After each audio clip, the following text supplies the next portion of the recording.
Hi, this is Roger. Thanks for dropping by. Well, you can't go to an orchid show and come home completely empty-handed, can you? So this is me not buying orchids again. Well, at least I stuck to one. And basically this just caught my eye. It's another Restrepia, but its origins are in the Orchid Young Foundation. Eric Young Foundation. More coffee. Which is based on one of the Channel Islands, Jersey, and they're what's called a crown dependency or something or other. So they're not strictly speaking part of the UK, but they have a relationship with the UK. However, they live in the English Channel, quite close to France, Normandy, I think. So they have big French associations, even though they're sort of an associate of the UK. Consequently, a lot of the things like the village names, street names and things like that have a French twang to them, and this is no exception. I haven't got the details of the cross, what's gone into it, but its name is Handois, which is Handois. So that's the cross ID. As I said, I've got no idea what went into it yet. I could probably look it up because it will be registered if it's come out of the Eric Young Foundation, so I could find out. It's very similar to one I've already got, which is a species. The difference is the blooms are nearly 3 times as big. Let's get my hand round there without knocking it. As Restrepia blooms go, that's a large bloom. Yeah, that's my fingers next to it, and it's a beautiful bright colour. Unfortunately, it's got red in it, and you know what cameras and red do? It lightens the red. So effectively this is a deep, what I can only describe as a greeny gold, which the camera is not reproducing. When you see it for real, it's a stunning colour, and then it's got the deepest burgundy stripes. So you know, it is beautiful colours. Okay, I'll stop that there and get the camera in my hand so we can have a look at the plant and that. So that's a quick tripod job. Okay, so it's not a large plant as such, but nonetheless it's obviously blooming size. I mean, it's got a nice bloom here, and another one here, and another bud coming. So I've got a succession of blooms here. Still got the flipping price tag on it. It was £12, but as Restrepias go, you can pay heading up towards that price in Burnham's nursery for 3 leaves in a pot. So for a blooming size Restrepia that has uniqueness about it, it's a good price, a very good price in fact. Simply on the grounds that the Eric Young Foundation's plants don't come out to play much, you know, so they work on hybrids, their own crosses, their own registration sort of sequence and everything, but a lot of them are just held on site. You know, they don't venture out much. You don't ever see them at an orchid show or anything like that. They don't go out. You have to go to them normally, but the supplier I got this from has an association with them that's a lot closer than many would like, because he gets privileges, shall we say. So consequently he can get hold of some of the plants, and this is the 3rd one I've got from that particular source. It's Peter White. He was at our show. Bought some pots off him as well. Get round to that in a minute. Yeah, so he basically has an access to some of their plants, so he can get hold of some, and they turn up sometimes at the orchid shows along with his pots and his Orchiata bark and his bought-in plants, because he's not really an orchid nursery as such, even though he sells some orchids. They're like a lot of the traders nowadays, they're bought in. But he's an unusual guy. I think he's on the committee in some form with the RHS, he's RHS judge, and he is one of the select few that go off to the huge hybridization programs in the likes of Germany, the Netherlands and things, the really big ones, yeah? And they have a select committee, so they produce around 100 hybrids, say, and they get them up to blooming size, and this committee then go in and analyse those plants, their colours, their shapes and everything like that, and they choose somewhere around a dozen that they believe will sell well. That's their primary goal. It's not whether they're an exceptional plant, it's will they sell well. And then those few are sent off to the laboratories to be cloned to produce thousands, and the rest are dumped, never to see the light of day. It's a harsh process, you know, because in amongst there could be some absolutely stunning plants. I'm mainly talking about Phalaenopsis now, although there are a few other things sneak in there, like some of the Oncidium intergenerics, but it's mainly Phalaenopsis. But that's the harsh selection process that takes place. So there are a lot of new crosses that never see the light of day. They go under the gaze of that committee and are scrapped. And they literally take them outside and throw them in a skip. That's it. They're done with them. They have no bother with them, because to get thousands of plants onto the market costs money. And if those costs go up, they won't sell so many. Then they don't make so much money. So they'll go out of business. It's a really harsh business, that mass production stuff. And anyway, a little bit of an insight there. Right, let's have a look at some of the other stuff then. Right, I'm got my head in a bush here trying to film this bit, but I don't want to get all the Vandas down at the moment. But the large blue Vanda, the bloom has finally gone. Yeah, so I cut that off yesterday when I was watering. And lo and behold, as I lower, that's the one in the wooden basket there. So the spike's gone. But I'll use the zoom. I don't know how good it's going to be, but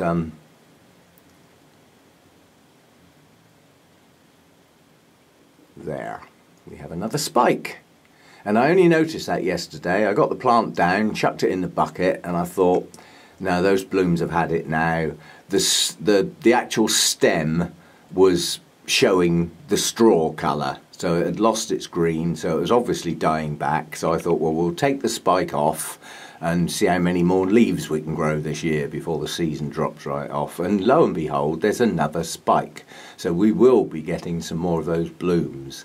Looking at my notes, that took about somewhere between 5 and 6 weeks from, you know, the spike starting to the first bloom opening. So we've got a bit of a wait, but it's not that long compared with some spikes. You know, compared with Oncidium Twinkle, for instance, that can take 3 flipping months before the buds open.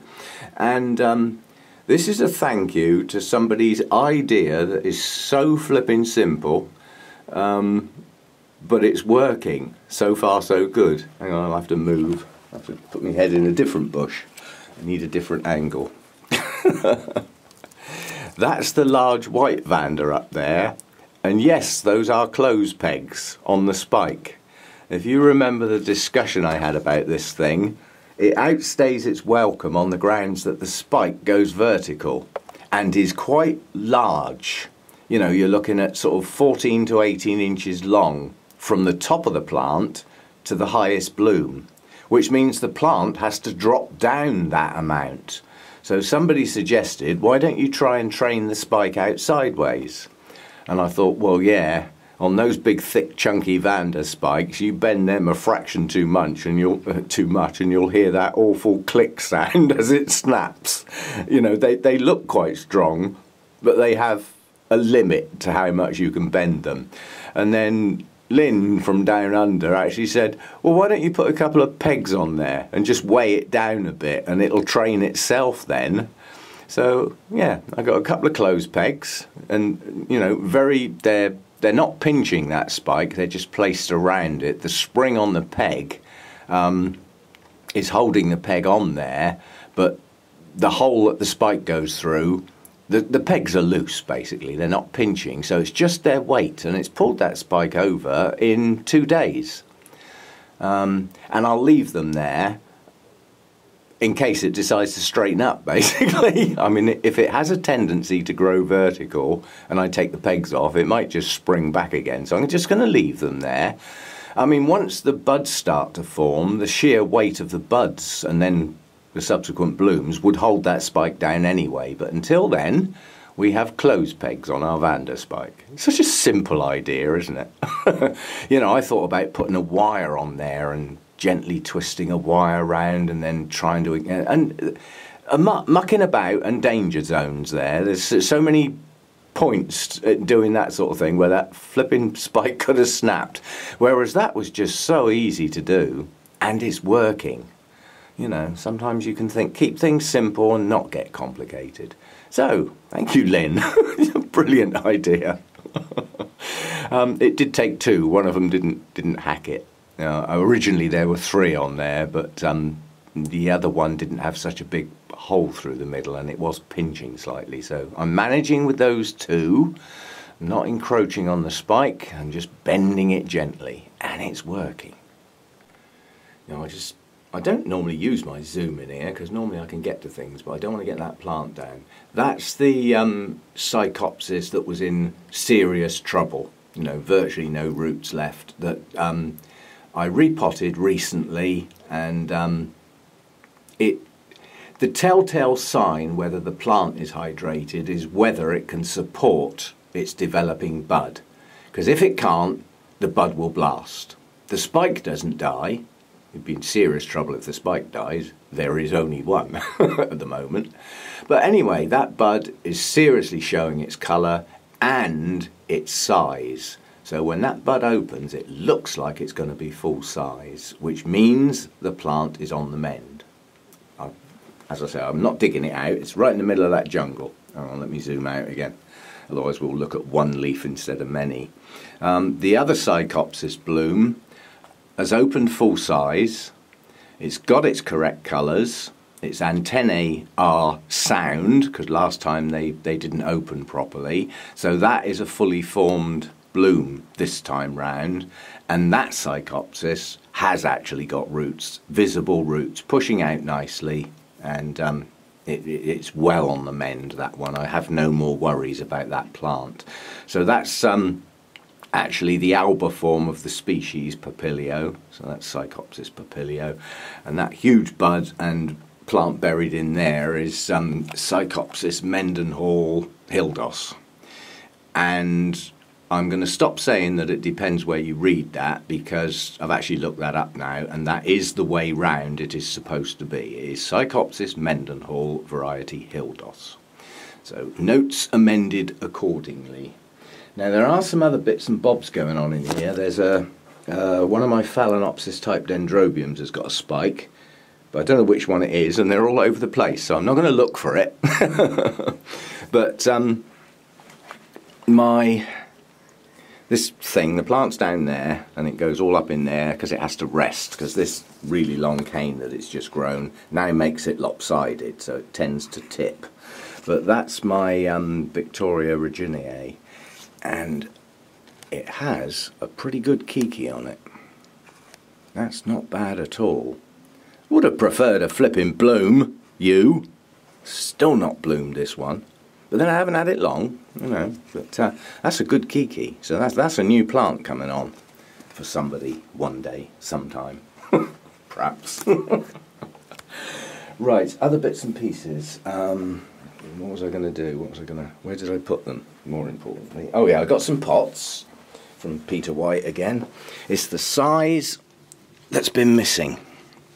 I've got stacks of flipping tiny little things, and then we go up to the biggies, and I had nothing in between. And you've seen me struggle recently, and I've had to put plants in pots that are really too big. That's, you know, I got that, and then that, and nothing in between. So now we have some in between ones. They're good strong pots, nice air cones, you know, good ventilation around the base, not too deep. So absolutely spot on. And those are effectively 3 for £1. You can't, you know, how can you complain about that? 3 for £1. Nice air cone pots. They're quite sturdy. Not really sturdy, but they don't need to be, do they? Really? They're just to hold some media in. So I got some pots. And I got this. Now, this just turned up in a carrier bag. Somebody just came up to me at the show and said, "Oh, Roger, I got you a present. I got you this." it's been sitting in the shed. You'll have to sterilise it, but I thought you might be able to make use of it. And Roger being Roger, I was in the middle of about 5 conversations at the time, and incredibly rude of me, I didn't get who it was. I didn't catch the name, and if the lady told me who she was, it probably went in one ear and out the other. So if you're watching this, own up. Come on, tell me who you are. It just went out of my head, and I was sort of talking to Archie at the time, and I said to Archie, I said, that's really nice of that lady. Who was it? And he said, I don't know, I wasn't listening. And I said, I didn't get the name. And that's horrible when somebody bothers to bring you a blinking present and then you don't even get their name. Embarrassing. Anyway, I have a purpose for that. Gone all over the place today, aren't I? Up there in those open baskets are my 2 Rhynchostylis giganteas. And although they were in chunky bark, they were in too much of it. So when I watered it, I had to give them a good soak because the roots were very spread out in the media. They're not a big rooter, those plants. Well, they are. They chuck out huge big roots. They just don't do it very often. And they're a vandaceous type. They need that air around their roots. So I took the bull by the horns and decided to just tip the bark out. So currently they're bare rooted. And they're the same plant. There is no good reason for those 2 plants to occupy 2 bits of space. So I know they're loose in their pots. There's one root very slightly attached to one of the baskets, but I know it will lift off with a little bit of help and plenty of moisture around it before I do it. So those 2 are coming out of there and getting fixed in place, because at the moment they're just sitting loose in those plastic pots. Oh, let me just put that back in the pot before I forget. That's my newest strip here. Oh God. I've run out of the little trays, and quite honestly these little trays, they help stop drips going down into unwanted places like crowns of plants below them and things like that. So that's what they're for, but they also make the plants stable on these wire frames. The wire frames are there to get the air round, yeah? And talking of getting air round, a nice chat on Anna Maria's, I think it's her latest video, about algae in pots. Now she's sort of hydro and semi-hydro, so lots of leca and stuff like that flying around rather than bark. And she gets algae because she uses clear pots. And it's just one of the things you're probably going to get. Now, there's things you can do to stop that. You can use algicides and things like that and try and kill it. Well, you're going to kill off anything else alive in that pot as well. And the beauty of having this type of media is you do get good bacteria helping the roots to absorb the nutrients and stuff. There is some benefit of having an organic media. There are some nuisances as well. Nothing's ever perfect, but yeah. So you can stop that algae by shutting the light out. So it would be very easy to put the pot in a decorative pot. Well, you've just lost the functionality of your air cone if you've got one, haven't you? Because you've just stopped the airflow around the pot. Now, all of these little pots have got feet on them. Forget that one, because that's not my pot. I've still got a couple of things to repot here, relatively new plants. But so I'm just looking for one I can lift up. There's one I can lift up. You see, they have feet. So the bottom of the pot is not sitting on that tray. So air can still move around it. But if you enclose that whole pot in a decorative pot, doesn't matter how fast your fan is running, the air around the pot is dead still. So it could be hot, could be cold, could be humid, could be dry, but whatever it isn't going to change much because you've lost your airflow. And although it doesn't sound like much, with those feet, you often stop the layering effect because the air and the moisture can get out of the pot through the bottom, so you don't get a soggy bottom. So I'm giggling before I said that. I knew it was coming. And we don't want soggy bottoms, do we? So anyway, I mean, you know, I'm sort of happy with the way most things are going in here, so I'm not planning on changing anything. But yeah, it's just you know, the air cone pots are there for a reason. They allow the bottom of the pot to dry out of the bottom of the pot without that moisture having to get up through the pot and out the top, because that would be its only way out if it lost its ability to do that. So it helps stop that layering effect. It's not a perfect solution, but it's not bad. You can put lots of holes in the sides of your clay pot. That helps, you know. So there's all sorts of things you can do. So yeah, so those two Rheinco Stylus Giganteas, one of which I think has a spike starting on it, are going to get strapped into there because they have a really sturdy base. Now let me put the camera down. Let's get one down. Do it properly, Roger. Right, now you can see what I'm talking about. I pulled all the bark out. As you can see, that is not what I would call a good root system. All of the roots on there are active roots. They're all firm, apart from that one. That is dead as a doornail. But all the others are active roots. And quite honestly, from what I can gather, the best way to water these is going to be to treat them like a Vandaceous orchid. What do I do with my Vandas? I throw them in there and I leave them to soak until the roots can't take any more, and then I hang them up, let them drip a bit and put them back where they go. And I see no reason why these can't be treated the same. But that's just sat in the pot. It never attached. And if you can imagine how much bark was in there, it's a huge amount of bark. These are supposed to dry fast, so it wasn't in an ideal place. It was just where it got put when I got it, because I didn't have any other ideas at the time. But the plant is not as hydrated as it should be. The latest leaves are okay, top two leaves, but if you see the leaves on these twist like this, it often means it's just not getting enough hydration. And what was happening with this was, because it got an absolute soak, at which point it was probably too wet, it was then taking a while to dry out. So it wasn't in an ideal place to let these roots branch, because the air wasn't there. And quite honestly, with me, with my Vandas, it's not the moisture that makes the roots good. It's the combination of giving them one hell of a good soak, fully hydrated roots, followed by fast total drying. And all the root tips just stay active, they branch all over the place. They just do well, for me, growing that way. And so these are going to get the same treatment. This pair, as I say, they're both loose now. They can't stay like that. They need to feel firm. So the fact they've got this really good base, I can not garrote, but I can put a piece of wire around that base and strap that plant in that basket, and then put the other one in the same basket, and then that basket can just get dunked in the bucket. Wait till the roots are hydrated. Oh, there is a new root. That was hiding in the corner.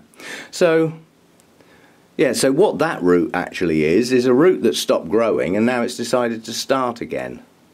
So it's not a branch as such, it's an extension. But that's it. That is the only green root tip on that plant. The other plant's root system is in a much better state. This is the worst of the two. But I'm hoping... Actually, there's another green tip down there. Perhaps it's not as bad as I thought. But anyway, I think by having air around these and giving them a good hydrate on a much more regular basis, they'll get a fast wet-dry cycle, daily, effectively. I think they might perk up a bit. But I'd like them firm in that basket, because otherwise when I put the basket in the bucket, the plant's going to float out. So they'll have to be strapped in. And then their roots can get out through those slats, dangle down through the bottom, and do as they please. And I think they'll do better like that. So, thanks for that. The perfect solution to a problem that I hadn't actually given a huge amount of thought to yet, but now I have. In other words, I got the solution before I thought about the problem, and the solution got rid of the problem, basically. So I'll get those two done. Okay, I'll close that one off then. Got a bit of work to do today, as discussed, and some other bits and bobs. So thanks for watching and all that stuff. I will be posting another one later today, so this is a teaser. Everybody knows my, well, people who have been following me a while, my Dendrobium hercoglossum. Award winner twice, 2 different competition tables, does well for me. At the show yesterday was a so-called Dendrobium hercoglossum in bloom. It didn't look much like mine. So I'm going to do a video comparing the two. It will either show the variety in the plant, as it's a species, or it means one of us has got the label wrong. Let's put it this way. I don't think it's me, but then I don't think it's the other guy either because of who it is. Anyway, I'll do that separately. A bit of fun.